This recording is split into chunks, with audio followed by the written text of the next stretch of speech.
On this episode of Narcissist Apocalypse, we talk with an abuse survivor named Blanche, and Blanche was in a relationship with a jealous physical abuser. It's a story of control, putdowns, family enablers, smear campaigns, threats, stalking, and finding yourself in the aftermath.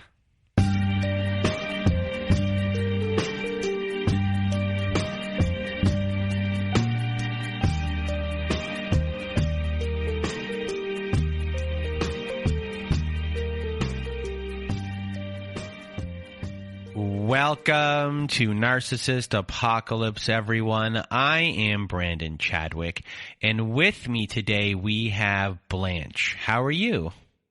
I'm good. How are you? I am doing well. Thank you for asking. And if you want to be a guest like Blanche is today, please do go to our website at narcissistapocalypse.com. Top of the page, there's a button that says guest form. When you click on that button, it takes you to our guest form page. And there you can read all of our instructions and either send us an email at narcissistapocalypse@gmail.com or fill out our guest form and press the submit button. And please do send it in the format that we ask for. And there is a content warning for this episode as we do discuss physical abuse throughout this episode in graphic detail. There's also suicide threats and threats to Blanche's life as well. And it's all throughout the episode, so that is your content warning for you today. And today we're going to hear Blanche's story, and she was 19 when this started, and she went through a lot of emotional and physical abuse, psychological abuse, and we're just happy that Blanche is here to tell her story. And now I'm going to get out of my way and your way. Thank you, Blanche, for being here. The floor is now yours. Hi, thank you for having me. So I grew up right outside of DC. With a great family, 2 parents that are still together to this day, and 1 younger sister. My parents did meet their sophomore year of college. But yeah, like I said, still together. My sister is 2 years younger than me, and we are very, very close. By the time that I hit high school, maybe even college, a lot of my friends' parents actually were divorced. I feel like it was actually more rare to have parents that were still together. And I don't feel that my sister and I were raised to believe that divorce was shameful in any way. If it didn't work out, it didn't work out. And there was no abuse in our house at all while we grew up. There were fights, but I feel like that's pretty normal. So before the relationship that I'm going to talk about began, I do feel like I had a good amount of friends. I felt that I definitely had low self-esteem and I was a people pleaser. I never really liked when people were mad at me. So I felt like I always had to fix the conflict. So when my ex and I had started dating, I felt like a lot of my friends were getting into relationships. At the time, 3 of my roommates actually all were in relationships out of all of us. So you had low self-esteem while you were a teenager? Yes, actually, I was 18 at this time. So when did your low self-esteem begin? I mean, I feel like maybe right when I started college, because it was such a new experience for me, being away from home too. So probably around there. But I just didn't really know a lot about relationships either. I thought it was pretty normal to allow multiple chances and that relationships took work, which is true in some circumstances. But when we started dating, it was a very slow burn. The physical abuse didn't start for at least 9 months in, and it was more devaluation and isolation at the beginning. So tell us about who this person is, everything about them, how they wanted to be seen in hindsight, how they really were. So we went to middle school together and high school, actually. We were kind of on and off in high school. I think that knowing he had a lot of friends in high school too. So I do think he was well liked when we were younger. But it wasn't until fall that we started dating, fall of college. And we had reconnected on Snapchat. And he sent me something and I replied, and there really wasn't like that much communication between us. It was just we visited each other back and forth. And then the relationship progressed pretty quickly after that. And I think that was because of our history. But the first few months, they were pretty good. And then the jealousy started to show. He wanted to know like every little detail about my past, every person I had been with, all the details of it. And he would say that this was normal to discuss. And I didn't know better, and definitely made me feel very uncomfortable. But after I would tell him details of stuff, he would then call me a slut or call me a whore. And then that would obviously upset me. And he would say it was only because he cared about me and did not like that I had been with other people. Did you discuss that with other people? I had told one of my friends at the time. I believe I told her something about how he was getting really jealous and how he had also not liked if I thought anybody else was attractive. And she was like, that's not normal. And so when I had gone back to him and said, like, this isn't normal, he was like, why are you telling other people our business? So then it was like kind of turning her opinion on what I had said. So right here, very early on, you're being devalued. You've reached out for support. You've discussed your support with him. And that gets turned on you in the sense of what happens in a relationship stays in a relationship. Probably loyalty questions in there as well. And very quickly, an isolation forms as far as who you can and cannot talk to about everything. You know, it starts off here with information that goes on within the relationship, but you're also, already being questioned about people of your past. Yeah. So there's a lot of things already happening pretty quickly, but again, you're young, vulnerable, and this is all new, and relationships take work.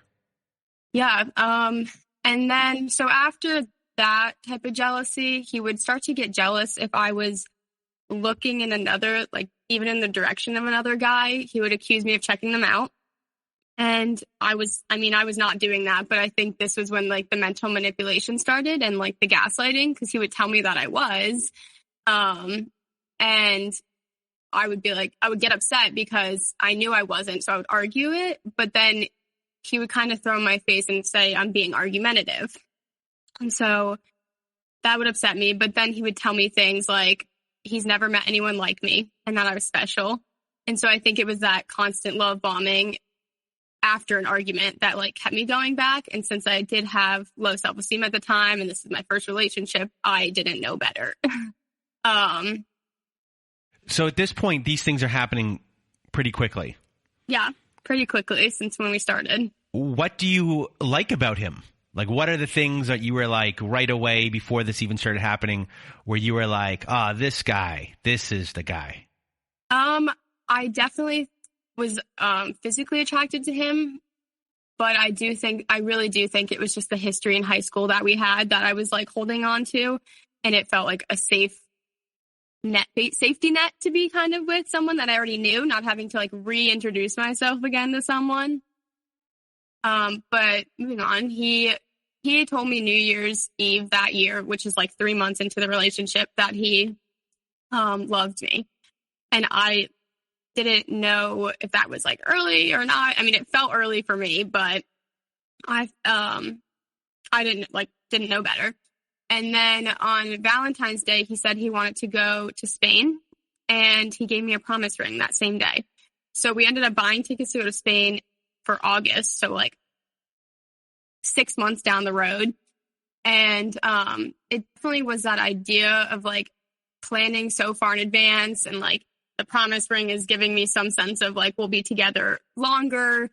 And looking back at it, I know that the promise ring was him dangling the carrot in front of me type of analogy. It was also just that idea of the future, which definitely kept me hooked. So at this point, there had been still no physical abuse. It was just all the devaluing through calling me a whore or a slut for my past. But he would tell me that I couldn't get anyone better than him. He was the best I was going to get. And I definitely started to believe that at one point, because I was like, I haven't had any other boyfriends. Like, maybe he is right. But I just kind of did start to believe him. And then more the jealousy, he just started to not like if I had it was really any guy's phone number or Snapchat or anything in my phone. And so I ended up having to block people, delete them. And then it progressed to if I had liked people's pictures on Instagram, like from even 5 years before we started dating, he would go onto some guy's Instagram if I was following them and scroll to the bottom picture and see if I liked it. So I ended up deleting Instagram because I just couldn't deal with him getting mad over it daily. So the first time he punched me was May 2019. And we were at the beach with his friends. So for context, this was right before we're supposed to go to Spain. This is the summer we're going to Spain. And he already had professed his love for me, given me a promise ring and everything. So I'm I feel like it was just easier to give him a second chance because I would, at least at the time, because he had never been physical before that moment. I remember my sister had asked me, she had seen me the next weekend and saw the bruise that I had on my arm. It was this huge fist-sized bruise. And she had asked if it was from him. And I lied. And I remember she said to me, if it is, that's not okay. And I knew that. I think that it was just that honeymoon phase of after being, after he did something horrible that kept me going back. So you're in, I guess, the calm phase before, after the abuse happens, then there's a calm phase. Yes. Yeah. So you're in that calm phase. How are you feeling right after the abuse happens, the physical abuse happens? Mm-hmm. And what are you saying to yourself in your brain? Are you trying to rationalize it, or are you scared? What is going on? Definitely trying to rationalize it. He was saying how sorry he was and how it would never happen again. That he loved me so much. Completely felt like he felt bad. And I even remember he had called his mom and said something he called her and she was saying kind of enabling him, honestly, just not even agreeing with anything I said. But I don't think I was scared at that point. I feel that whole him saying he was sorry and that he loved me is what made me made me go back. I was okay, what's another chance? There's that was my mentality. What's one more chance? But then we did go to Spain, and the jealousy continued there too. It was still the whole checking if I check someone out there. And I just started to I started to feel if I was walking in public with my head up, it was going to stir an argument. So I started to feel I actually had to walk with my head down sometimes. And there definitely was some physical abuse there too, but it wasn't a lot. It wasn't often. It was so that was it was very slow. But is that more of grabbing of arms and things like that? Yeah. It definitely wasn't very intense. Yeah, it was grabbing and pushing, but it wasn't completely visible at the time. So I'm now supposed to go to Australia for 6 weeks, and he gets mad that I had applied and I did not tell him if I could. I didn't ask him. But at that point, there was nothing I could do about it. And so while I was gone, a lot of the devaluing escalated. I think that's just with being away, and he didn't want there to be peace between us. And was trying to take away fun for me. He didn't want me going out. If I posted a certain picture, he would say that I was an embarrassment for wearing that. Or if I was hanging out with any of the guys on the trip, he would be rude about it. And at the time I was very homesick, definitely dealing with a borderline eating disorder, and every girl on the trip had a boyfriend. So I think that's just adding to the self-esteem. And I thought it was easier to have someone to talk to. So do you feel that, yes, he is invading your boundaries at this time? Yeah. But at the same time, he's also playing a rescue character in the sense of being homesick and listening to you when you do need help, specifically with, an eating disorder stuff that's going on and how you're feeling about yourself.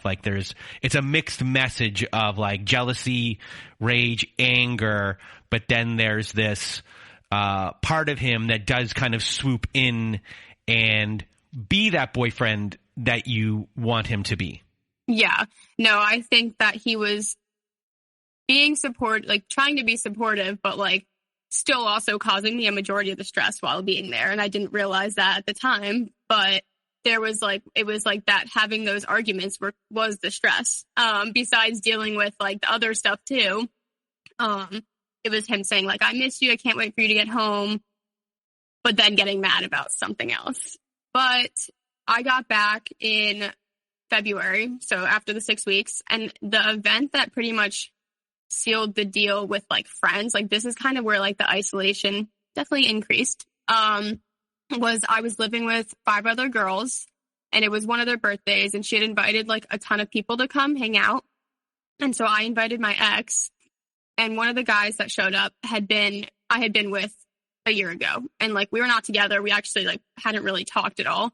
And I remember my ex flipped me off at the party, and my roommates saw this, and at that point we had been drinking, but they still saw him do that, and they said that they saw it and that flipping you off is not okay, in any context. So things spiraled out of control a little bit, and I remember him storming through the house to grab his stuff and grabbing my arm and pushing me out of the way and leaving that night. And then the next morning I woke up and I met him somewhere halfway, and he started by turning the story onto as if he was the victim. It was, I could have gotten in an accident driving home drunk, and how hurt he was they kicked him out. I mean, it did make me feel horrible then, even though he wasn't the victim. It did make me feel pretty bad. And I was in my car about to leave. He was in his car. And we had decided that ending was best. And I remember him getting out of his car and saying, "Can we not do this? I'm so sorry." And all the love bombing techniques again. And I just feel at that point, I was at a very low self-esteem still, because he was driving a wedge between me and all my friends. So we had ultimately decided to stay together. And he did say he would go to couples therapy. But of course, we never went, and that was not even ever looked into. But I get home from talking to him, and all my roommates pile in my room, and they're basically just telling me how he treats me like shit. They can hear the way he talks to me through the walls. One of them even said that she heard him read the list he had made of the reasons he hated me. And then another one said that he grabbed me so hard last night that I probably have a bruise. And I was just it was so hard to wrap my head around them saying all this, because I didn't understand at the time. I mean, my confidence had gone even lower from where it had started. And I just felt honestly, a shell of a human. But How did you feel hearing that from them, that they saw it? Yeah, I was definitely confused. I mean, I thought they liked him, but I guess it was just hard to tell because, I mean, they weren't telling me everything they saw until they like really saw that or how they felt. But I mean, it was also just scary. I mean, we were all so young, maybe like 19 or 20 at the time. So after they left, I looked at my arm, and the one who said that there would be bruises was right. And there were 4 little like blue bruises from how hard he had grabbed me. It was like almost like fingerprints. And then they did voice that they didn't want him coming back, that they feared their life around him. And like I said, I was confused, and like I did think that time could heal that and eventually they would come around, but obviously they didn't, and I completely understand that now. But it was definitely harder than to be like, why don't they like him? Like, I like him, but he wasn't treating me right, and they knew that. So 3 days after this, COVID hit full force, and our school closed. So I packed up most of my stuff and I left. And a couple months go by, and one of the roommates texts me and she asks if I'm moving out or like what I'm doing. And I say I'm going to move out. So I ended up moving out and living alone my senior year. And I do think that in retrospect, if COVID hadn't hit, we probably would have ended sooner. But then we were truly isolated. I mean, it was really just us all day, every day. I don't think there was much physical abuse at that time. It was still like a lot of the devaluing, but now I've been isolated. And our schools opened back up. And I was driving basically from his school, my school. He was visiting. We weren't really doing much. It was really just us two. I graduated May 2020, and he actually stayed with me that night before my graduation, but didn't come to the ceremony. And I mean, that was the thing with him. If there was a holiday or anything that was about me, there was bound to be some sort of fight or he wouldn't show up. What was the excuse for not showing up to your graduation? He said he needed to go to the gym. And so he left to go to the gym. But yeah, I mean, I remember making so many excuses for him. Like, yeah, he does need to go. I mean, that's what he needs to do. But I mean, that was a pretty important day. And I have read a lot about narcissists not wanting to show up on important days for other people but themselves. So at this point, I am living fully alone. And most of my friends from school are not really my friends anymore. And I did feel very isolated. I felt like I really did only have him. And there wasn't much, like I said, there wasn't much physical abuse here. But what he would do is he would continuously break up with me and then stonewall me by blocking me on everything. And it would just leave me a mess because it would be like I said at the beginning, I always wanted to fix the conflict. And so I'd be like, you're not even going to talk to me. And like, especially being blocked on everything, it's like, how do we talk out a problem? So I did try to set a boundary, and I said I was not going to wear this promise ring he had given me a couple months before until we stopped fighting. So I did stop wearing that for a while, and I think things were pretty okay for a little bit. I think he started to back off like the devaluing for a little for the honeymoon phase, like doing the honeymoon phase again. That was kind of it. I mean, it was a little bit calm for a little, I would say. Are you recognizing cycles at this point that you're going through? Yeah, I definitely was realizing that I was starting to realize some of the cycles, and I knew I could see them, but it was just like giving those second chance, like the second and third chance. I mean, in the like love bombing, it made it hard to like feel like, oh, like it's fine. Like maybe he will change. I mean, that hope of change. There was an incident that like drove a wedge further between my parents. Like I remember we went out to this, I think we went to his college, and we got in an argument, and he pushed me onto the ground, and he said to me, like, see what you're making me do. And that same night he like took my phone away from me and smashed it on the ground. And he drove home and fell asleep, causing us to crash. And he crashed my car. I don't really think he ever apologized for that, but I remember I fell asleep in the back and I was supposed to keep him awake. And so that whole accident cost us like $6,000, and we had agreed to split it because he said it was half my fault. Yeah, and so that was kind of like, this was starting like the turmoil between my family and like work. So since he had agreed to split it and he didn't have a job, he needed a job. So he started to work at the same place as me. And now this was causing me stress at work. I mean, he would show up high and he would steal things and abuse me while there. So it was just this constant stress of keeping the peace at work and with my coworkers and with him. It was so stressful. And so now I'm like isolated from all my old friends, and he's kind of driving a wedge between my family because this car accident. And now he's creating uncomfort at my job. And it just felt like he was really just creating conflicts everywhere. I was able to get him to quit. So that was able to alleviate some of the stress there. So before, you've mentioned that you guys get into arguments. What are the arguments that would get started? Are they just about absolutely nothing and he just goes? Yeah, I mean, it was really all, looking back, it was a lot of the jealousy thing. And then it would be if I disagreed with him, and then it was me being argumentative. I mean, I had been told I was argumentative in the past, but like not to that degree where I'm like lying about what happened. So it was definitely all that. And then sometimes it would just be like, okay, like, you're right. I would just bend backwards for him because I would just to keep the peace.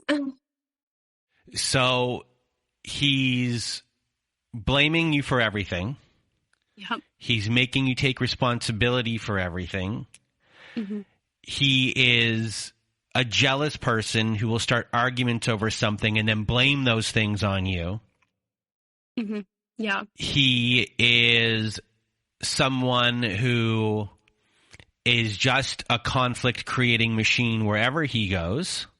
Yeah. I assume cannot hold a job. Yes, cannot hold a job. That is true. Probably takes zero responsibility and blame shifts wherever they're going. Someone who needs to be right, even if they're wrong, does not like the word no, and is a gaslighter and is physically abusive. They're an intimidator and impulsive, I'm going to assume. Yeah. Yes. An all around danger to you, everyone around them, and himself. And will just blame everyone else for his problems. Yeah. I mean, yeah, you covered it all there. I definitely think that he learned a lot of these tactics and stuff, I do think his dad was a narcissist as well, and potentially physically abusive towards his mom. I'm not 100%, but, he was never told no. I mean, anything his parents or anything he wanted, it was a yes from his dad or a yes from his mom. They treated him like he was their golden child. There was like an altercation between his dad, and him and his dad. And at one point they essentially kicked him out of the house though. So he was now living in my basement of my parents' house. It was just so stressful to have him be there and keep the peace with my parents now, because there's already like a little bit of stress with us in that accident. And during the time we were there, he actually did end up punching 2 holes in my parents' basement walls. They even asked us about it, and he flat out lied to them. I mean, a couple of years go by and I asked my parents about it, and they were like, we knew he was lying. I mean, it was pretty obvious. Are these things, because how long into the relationship is this right now? about 2 years into the relationship now. It's 2 years, and based upon how you're talking about things, it just seems that like these things are happening rapid fire.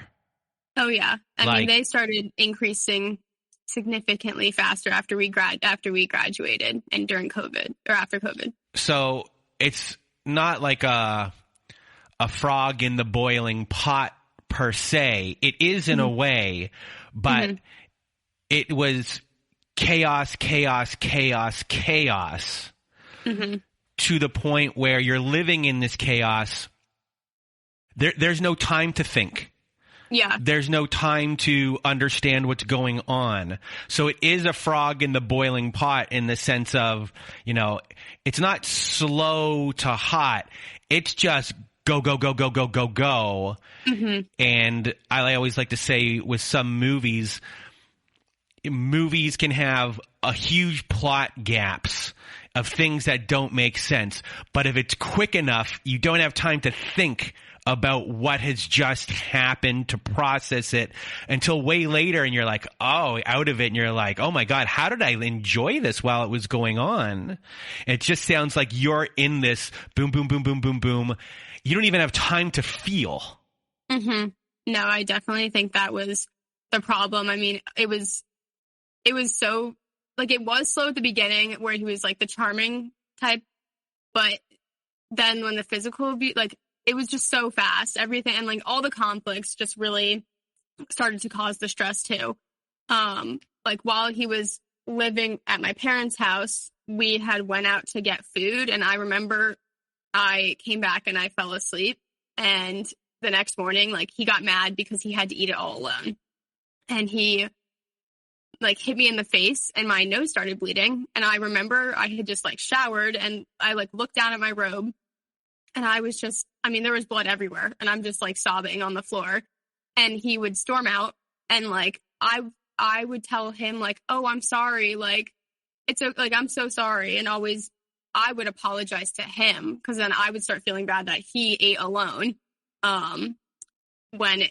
when that was just so minor compared to what he had just done. But December of 2021, he wanted to move in together, and his dad had agreed to pay the rent, and then I would pay everything else. And so this was like his dad now being the financial enabler. He didn't he didn't have a job, and he was only going to school. And I was working full time at that point. Like all my money was just going towards like anything, and I couldn't save for anything. I mean, I paid for all of the groceries, like basically everything. And he did smoke a lot, so I was paying for all his weed. And then I ultimately had no time alone, which was definitely like a big thing for me. I feel like I'm a little more introverted, so not having this alone time and working a full-time job and then coming home to someone who's not doing anything all day was hard for me to adjust to. And then this is where I started helping him with his school. And I make a joke that I probably could have gotten another degree with the amount of homework and exams that I had helped him with. I do believe that I started doing this because of the affection and the gratitude that he would show me after helping him. And it would feel kind of like we were back where we started 2 years prior.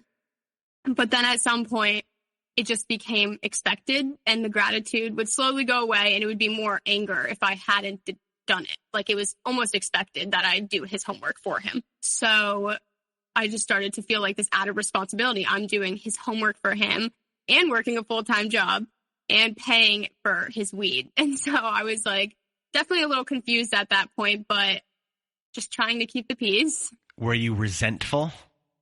I did start to feel a little resentful, but I did also feel like I had some like free time at work, and I was like, okay, if I have a little bit of free time at work, I'll do it. I mean, I would tell him I don't always have the time to do it, and I would emphasize that, but he would still get angry if it wasn't done. So he decided to give me a new promise ring Christmas that year. We're living together, and I do think this was another tactic to reel me back in. He was definitely feeling me probably pull away a little bit, and like, as you said, definitely resenting him for doing his homework for him. So that pulled me in and like just started the cycle over. This brings me to where we had a trip and we went to Florida, and we were staying at my grandpa's place. And I remember we were at the gym before, and he thought I had checked someone out. And so he said he was no longer coming. And this was like an hour before we had to go to the airport or call the Uber. And I remember begging him to come because I was just so confused. Like, I wasn't doing this thing that he thought I was doing. And it's been like years of him saying I was. So I really did start to believe it at that point. So eventually you both did get to your grandfather's in Florida. You were very sleep deprived coming in. And on the first night, there was an incident in the lobby, and your grandfather was informed of this and wanted to talk to both of you about it. So walk us through this. And he said, heard the way that he was yelling at me in the elevator, or other people had heard that. And like, that wasn't right. And when we go downstairs, my ex and I go downstairs, and there were security guards that were talking to him too, saying, you can't touch her like that. Like, we have a video of you. And obviously he's like, I didn't do anything wrong. Like, tell them I did nothing wrong. So we ended up leaving my grandparents, and his dad ended up buying an Airbnb for us somewhere else. So again, his dad financially enabling him. How does your grandfather feel about this, that you have now left his home to go with this person where you didn't have to do anything to alert anyone? Security and everyone saw what happened, and you're going. So what is going on there? Is your grandfather calling your parents? Are the security people saying, like, what are you doing? Yeah. And then also, you knew this person from middle school and, you know, before you went to university. Did other people reach out to you, or you reach out to people from that era to discuss, like, did this person might have problems that I never knew of back then? Yeah. So my grandpa was very upset. I mean, the video is proof enough that he was very physical. But he wasn't going to force me to stay. I mean, in a situation like that, the person has to see it. And I actually didn't even watch the video until a couple years later, because I think I was just too scared to face the truth at the moment. I hadn't reached out to anybody else because, I mean, it was that whole thing. He would say, like, this is our relationship, like, leave people out of it. So I was not reaching out to people. Like, I guess I just didn't want to believe it. What are the feelings attached to that? Honestly, embarrassment. I feel like I was definitely embarrassed, especially for staying with him for as long as I did.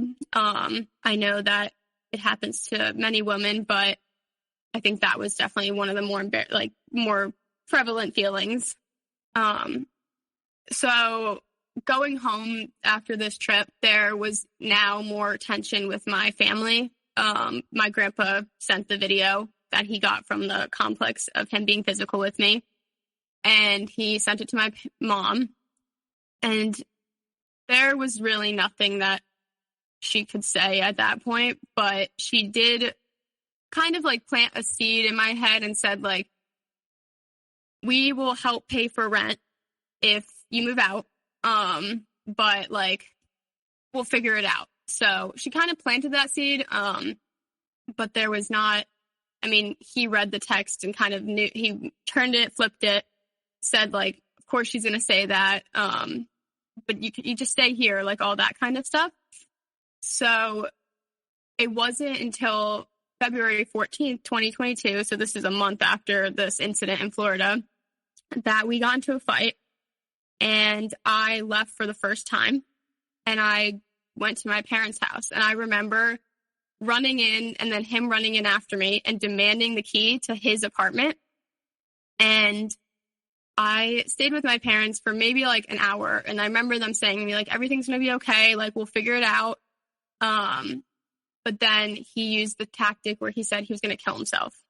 And so I went back, and then I was there, and I decided to stay. And so now there was really no contact with my family because of that. So I went back, and he obviously didn't do it, but I remember his parents showing up too. So now it's me, him, and both his mom and his dad, and we're all in this apartment. And he's like telling them all the things I do wrong. And they're just like, well, you can't do that. Like telling me I can't do that stuff.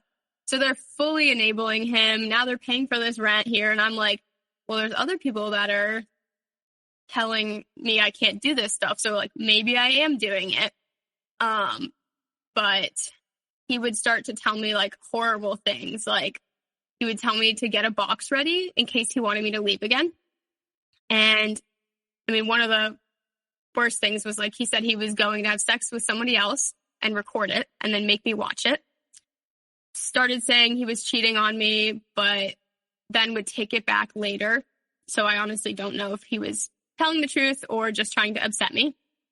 But our apartment ended up being infected with rodents. So we had to move in with his parents. And at this point, things were like, okay, Well, how are you feeling day to day? Like when you wake up in the morning, how do you actually feel? And when you think about your day, what does that day look like? Are you saying to yourself, I have to get from here to here to here. If I get to here and I'm safe, if this happens, blah, blah, blah. Like I got to that point, I get to there.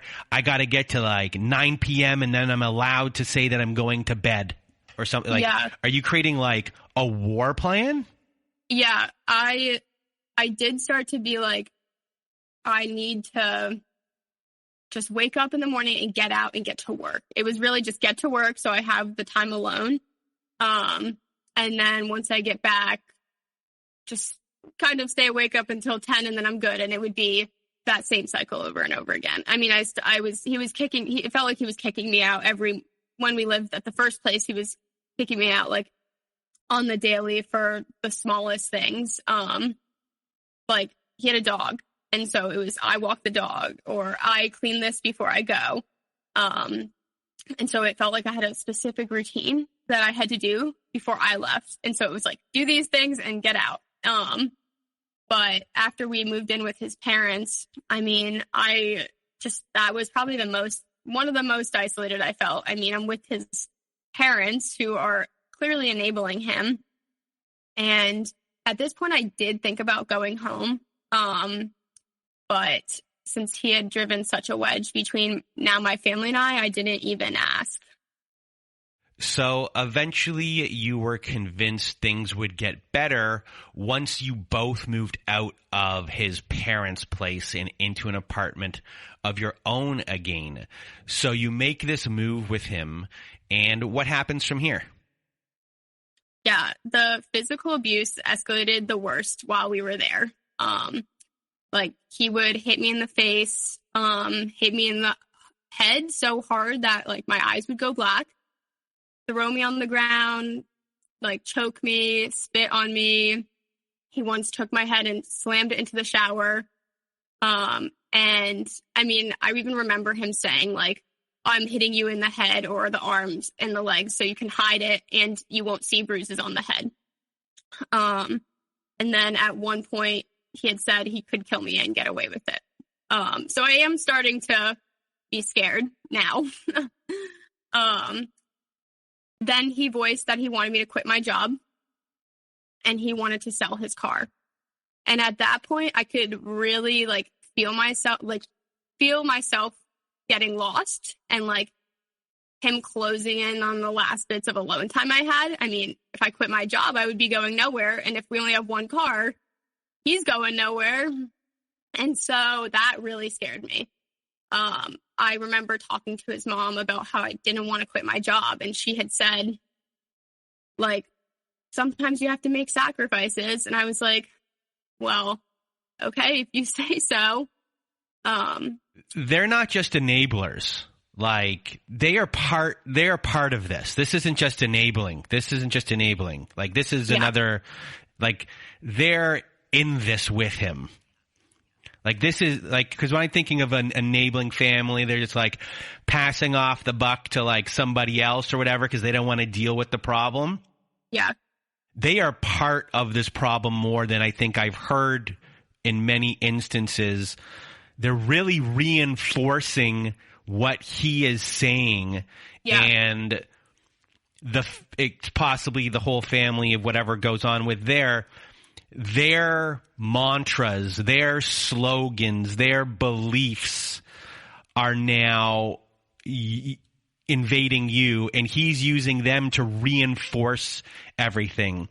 They are not just an enabler, they are a flying monkey enabler who is an authority figure who you are looking up to for guidance, and this is a cult. Yeah. This is a cult. Mm-hmm. Yeah. I mean, there was one point where I got in an argument with him, and his sister had seen kind of what happened, and she threatened to call the police on him. And then I saw her out like a couple weeks later, and she had said to me, like, he's a narcissist. I was like, oh, someone on his family is kind of seeing this.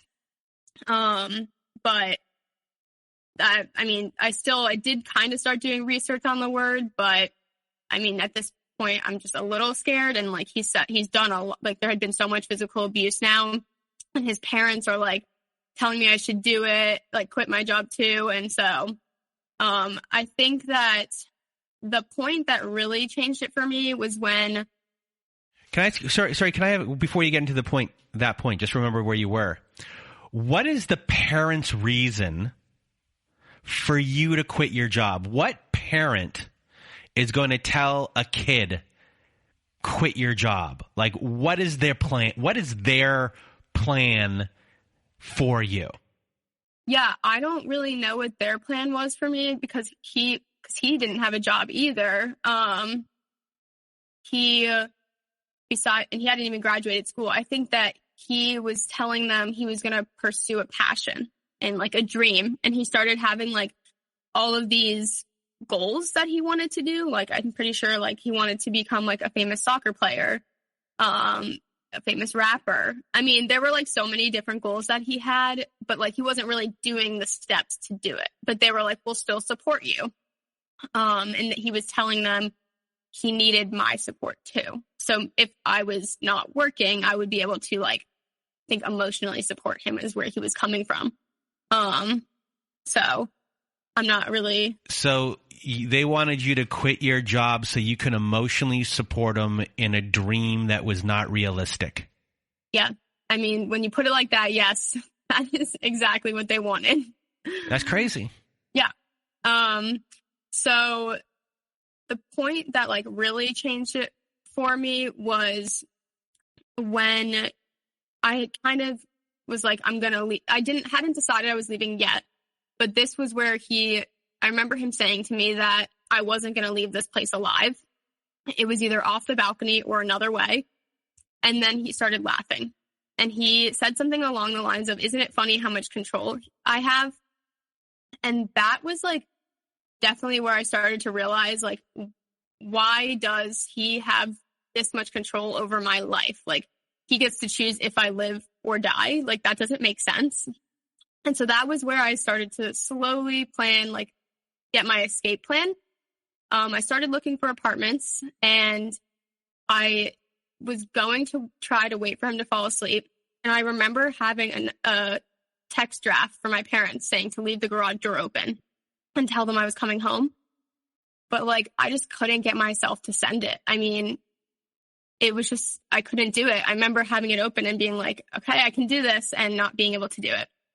So now we're the day before I'm supposed to quit my job, and we go to his parents' house, and they're like supporting him and all that.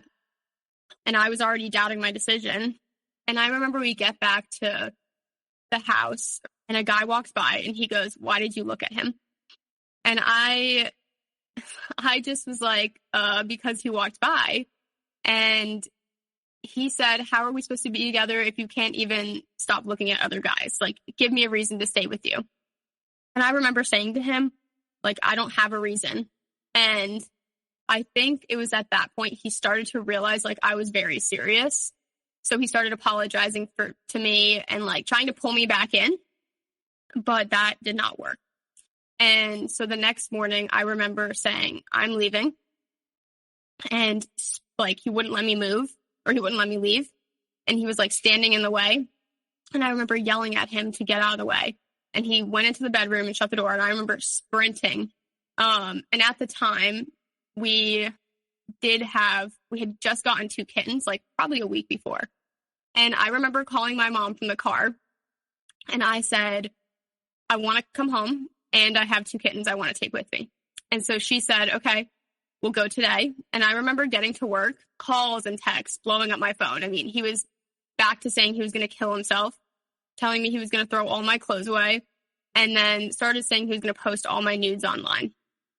And at this point, like, none of this really, I mean, it didn't feel real, like, that all this was happening. I kind of felt that now I had told my mom I was coming home, like, I was coming home. So I called the police and ended up going there. And they told me I had 5 minutes to get as much as I could. And the first thing I grabbed was the 2 kittens that I got. And I ran them out to my mom. And I look in the closet, and, like, all my clothes were gone. And the police wouldn't let me stay any longer. So I just took whatever I could find. I mean, it was just, like, random clothes that I had on the floor. And then he started telling me that I owed him money for rent because his dad was paying this new rent too. But luckily I was able to get him to sign my name out of the lease, and, like, quite literally manipulate the manipulator is what I've heard. So when he would tell me that I owed him money, I would just send him this signed lease that said I'm not even part of it anymore. So at this point, I'm moving out, and it was decided. I did get movers, and I moved out, and I was living at home again. And I just remember, like, sitting on sleeping on just a mattress, because, like, there was no bedrooms for me anymore. I'm in the basement with my 2 cats, and just on a mattress, and I felt, like, at peace. I mean, I slept for, like, 10 hours the first couple nights because my body had been in such fight or flight mode for, like, 2 years. I mean, I felt very at peace there. And also just being back with my parents, since we were so close before this relationship, I think it just felt safe, finally. We did talk on and off, but I never, stayed at that apartment again. I did move out. And then May 2022, so about 4 months after I moved out, and he's, like, still texting me and stuff, I did block him on everything, and I went no contact because he had told me to kill myself. So this is where the smear campaign started. I mean, he started posting about me on Facebook, saying that I was into his best friend, saying I was into his brother-in-law. I mean, just saying all this stuff about me. His sister even messaged me saying that I was a slut for getting with her fiance. And at that point, I was very confused because I thought she was on my side, but she was an enabler too, or even just believing him. I also had messaged a couple of his friends on Instagram telling them that he needs to leave me alone, or I'm getting a restraining order. None of them answered me. So at that point, I was like, okay, so there's a little bit of these people I can't trust, kind of weeding out the people I can't trust now. He was leaving me, like, notes on my car, comments on Venmo posts. I mean, really anything to try to get in contact with me again. I had to change my phone number, and he even showed up to my parents' house. And luckily I was out of town that weekend, and he was just talking to my dad, like, calling me names, but then saying, isn't it crazy how much I love her? Like, and we had a ring. And so I was watching all this in real time, basically real time, like watching him kind of have both sides of him. His parents would even text my parents and try to get us to meet up and say that, like, we love each other and try to get us to get back together. So that was the crazy part. But I never had agreed to meet up with him. So it didn't go anywhere, but I think he was having like I don't know what the term for it is, but I think he was having like a breakdown. I wouldn't call it a breakdown. I would say that, like, he was in obsession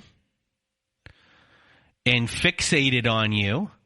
Yeah. And you know, when someone is obsessed with something, that is scary.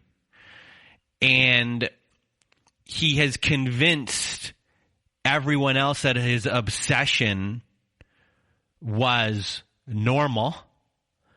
All of these people are going along with it.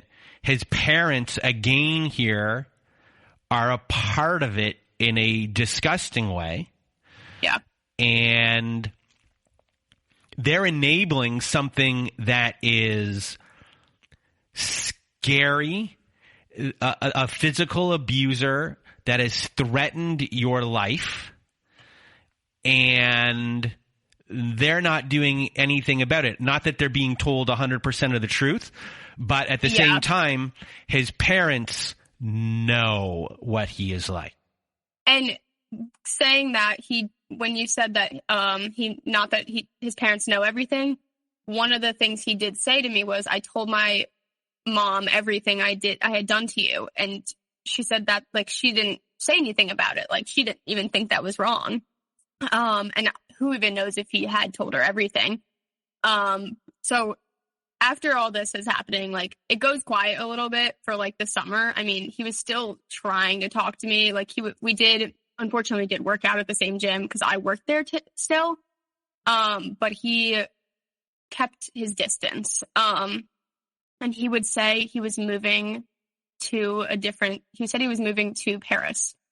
So I remember he saw me outside of the gym once and said, like, I'm moving. Can you just talk to me? And I said, no, you please move. And he was like, okay, like, I'm being serious. And I remember it being like, and I'm being serious too. But it was just all these, like, he was just making stuff up. I think it was anything to talk to me. And it wasn't until October 2022 that he saw me talking to a coworker. And he kind of came over to both of us and, like, looked at us for, like, got really close into our face, but didn't say anything at first, but then did say something kind of threatening. And since I worked there, I called the gym and I told them what had happened, and they got him banned. And I kind of knew that was going to, like, kind of set him off. So I didn't go for a few days. And then I'm driving home a few days later and I feel someone behind me, like, tailing me. And I'm like, there's someone really close to me. And it's him driving so dangerously. Like, I mean, he was not driving safe at all. And it felt like I was going to drive off the road. And so I called the police and I said, like, my ex-boyfriend is trying to follow me home and he is going to drive me off the road. But they were, like, telling me to pull over. And I was like, I can't pull. If I pull over anywhere, like, he's going to kill me. Like, I remember saying that to them. And I did pull into a parking lot, and luckily there was one spot for me to park into. And so I pulled into the parking spot and I just yelled to the two ladies I first saw. I said, can you stand with me? Like, my ex-boyfriend is following me home. And I remember he was driving so dangerously that he drove into this parking lot on the wrong side of the road. And so that kind of got people's attention. And then he got out of the car and started screaming at me for being a stalker. So all this is happening. I mean, I felt pretty safe at that point because I wasn't doing any of that. I was on the phone with the police, and now there's these two ladies who are basically witnesses. And then the police come and they said to go and get a protection order, like, now. And at the time, I didn't know that the office was open. Like, I had always thought it was during the week, like 9 to 5 hours. And I worked 9 to 5. And so I was, like, always putting it off. But they were like, no, like, you can go on the weekends. And you were almost immediately granted. So we did go, and I did get granted a protection order. And then a couple months later, I find out he's trying to appeal. And so I call up a lawyer and I tell him everything. And like a couple of months before I'm supposed to have this appeal court date, my ex decides to drop the appeal. So there was, after that, it had been like a year of silence. I didn't hear from him. I didn't see from him. After that, he was banned from the gym. I ended up moving, so he didn't know where I lived at that point. So everything was, knock on wood, good then. I started to see a therapist in May 2022. So back while the smear campaign and everything was happening, I did start to tell her about all that. And I remember when I walked in there, I could barely even say I had been physically abused, without choking up. So she definitely really helped me gain a new perspective on things. One of the things she even said that was when I was debating getting the protection order was, if this was your sister, what would you make her do? I was I would force her to get one. And she was so obviously you should do that. But, so during therapy, mm-hmm.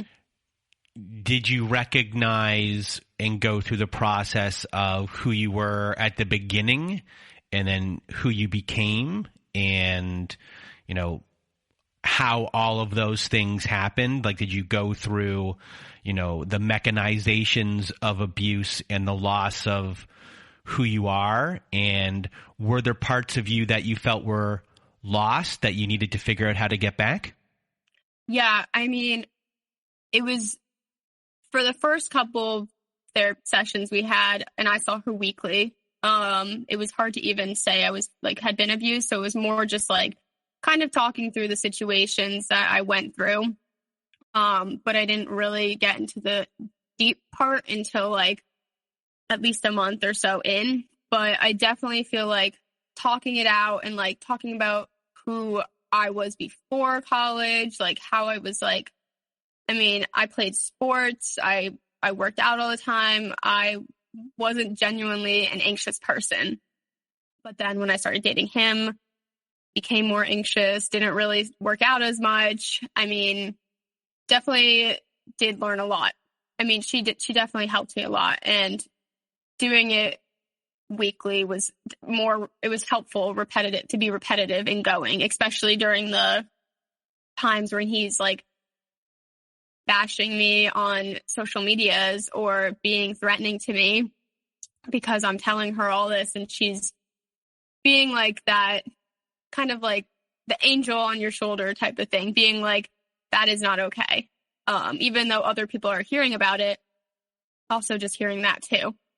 But I think it definitely was hard because I did know him in high school. So thinking that I was going through all this, it just didn't feel real still.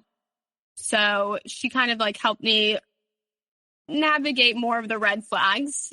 When I started to date again, she kind of helped me learn what was healthy, create healthy boundaries for myself.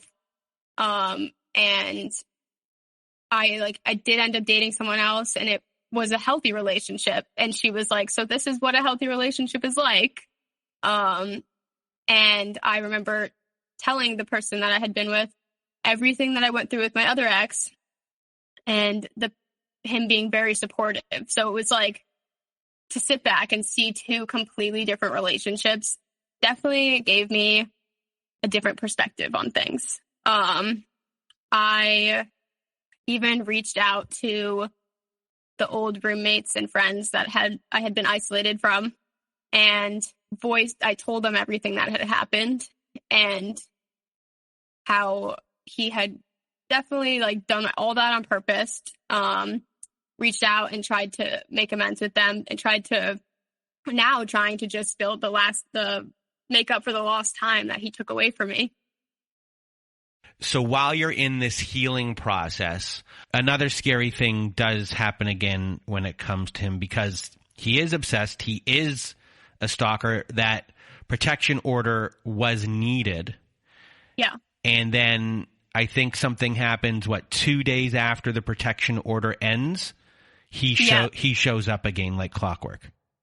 Yes. So I actually was getting like anxiety leading up to this protection order ending. And I get to the gym and he pulls up behind me.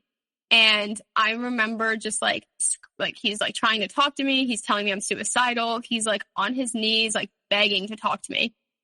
And I mean, at this point, it had been a year since I'd heard from him. Like I didn't need any of this. I was more healed and I wasn't going to fall for it. And I was just trying to make a scene. I mean, I just wanted someone to get involved.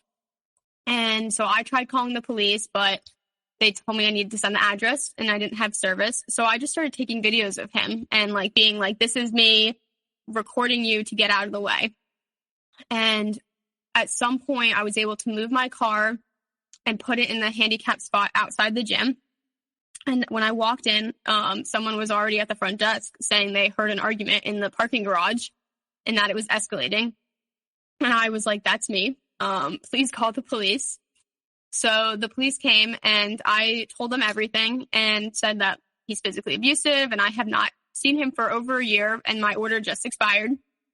And then they said, they walked me to my car and I started to leave the gym and then he was following me again. And at this point I was like, I'm not having that same instance again from a year ago.